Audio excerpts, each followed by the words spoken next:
Сәлеметсіздер ме оқушылар? Бұл сабақтың тақырыбы қалдықпен бөлуді тексеру. Өткен сабақта қалдықпен қалай бөлеміз, соны және қалдықпен бөлуді тексеруге бірнеше мысалдар келтіргенбіз.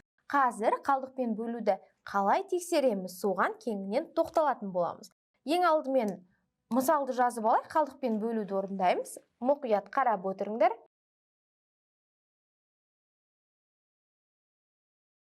Жиырма жеті бөлу 2.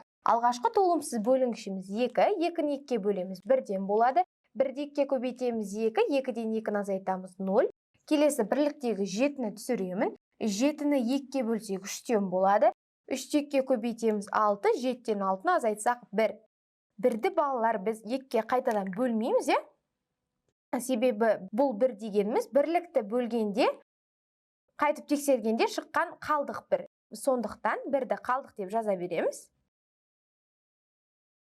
Мінекей.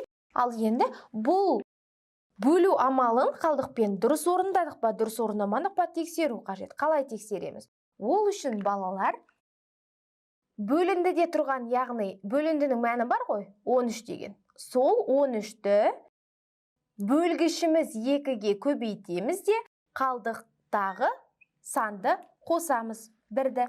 Өрнекті жазып алайын, мұқият қараңдар. 13 көбейту 2, қосу 1.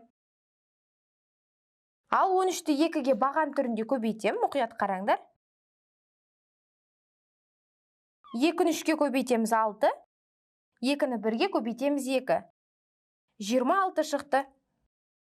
26-ға 1-ді қосам, 27-ге тең.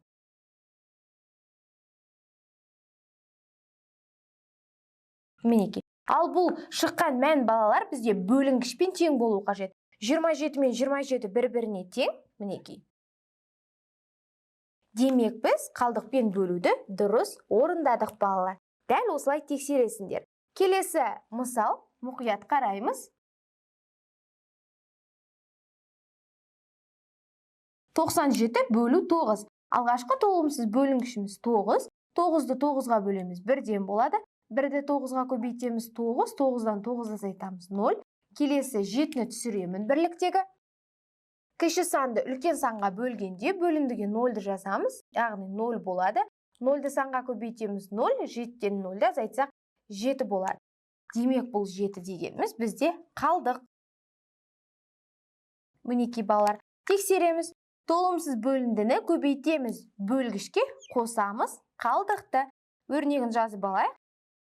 10 көбейту 9, қосу 7.